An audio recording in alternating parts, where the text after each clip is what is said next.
ஸ்ரீனிவாசன். நான் இன்னைக்கு அஞ்சரை பெட்டி பற்றி பேச போகிறேன்.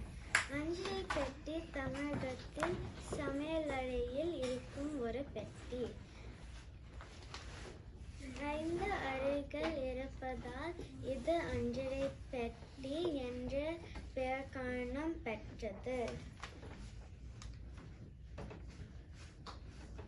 சமையலறையில் காணப்படும் ஒரு பெட்டி.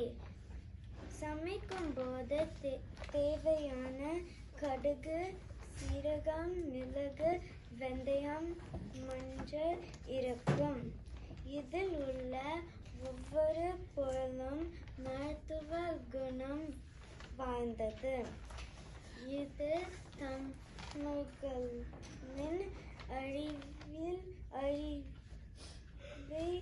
காட்டுகிறது. பழங்காலத்தில் மரத்தில் செய்யப்பட்ட அஞ்சரை பெட்டிகள் இருக்கு.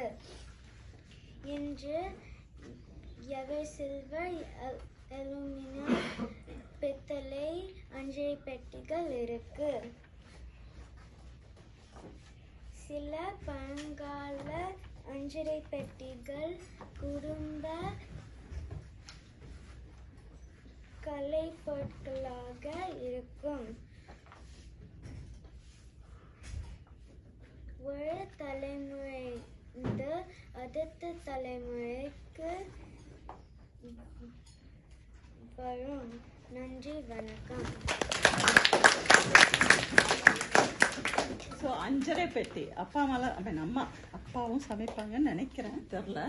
சமைக்கும் போது நம்ம சமையல் தமிழ் நம்ம இந்தியன் சமையலுக்கு அஞ்சரை பெட்டி இல்லாமல் ஆகாது.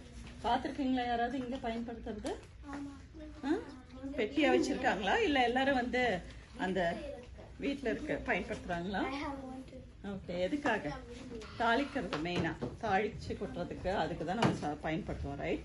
அவள் என்ன சொன்ன, அஞ்சரை பெட்டி. அப்போ அந்த காலத்தில் இருக்கிற அஞ்சரை பெட்டி வந்து ஒரு ஜென்ரேஷன் டு இன்னொரு ஜென்ரேஷன் கூட கொடுத்துருக்குறாங்க. ஓகே, அந்தளவுக்கு அப்போ செஞ்சது ஸ்ட்ராங்காக இருந்தது, அந்தளவுக்கு அது நல்லா இருந்தது, ரைட்?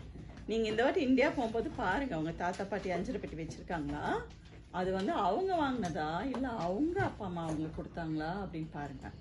கேளுங்க, கேட்டுட்டு அது உங்கள் கையில் வரும்போது அது பொக்கிஷமாக வச்சுக்கோங்க, புரியுதா? எத்தனையோ ஸோ நம்ம வந்து பழசெல்லாம் பாதுகாக்கணும். ஓகே, ஸோ அது வந்து ஒரு generation to generation hands off பண்ணுறோம் நம்ம, சரியா? அதனால் அது தெரிஞ்சுக்கோங்க. ஊரில் போகும்போது கேளுங்க, அஞ்சரை பெட்டி எங்கன்னு கேளுங்க. உங்கள் தாத்தா பாட்டி அப்படியே மெல்ட் ஆயிடுவாங்க, ஐயோ என் பேத்திக்கு இதெல்லாம் பேரே தெரியுமா அப்படின்ட்டு, ரைட்? ஸோ கண்டிப்பாக அதை வீட்டில் போய் உங்கள் அம்மா பாட்ட கேளுங்க, அது வச்சுருக்காங்களா இல்லை இங்கே இருக்கிற மாடர்ன் திங் வச்சுருக்குறாங்களான்னு கேளுங்க. நீங்கள் என்ன மாடர்னா?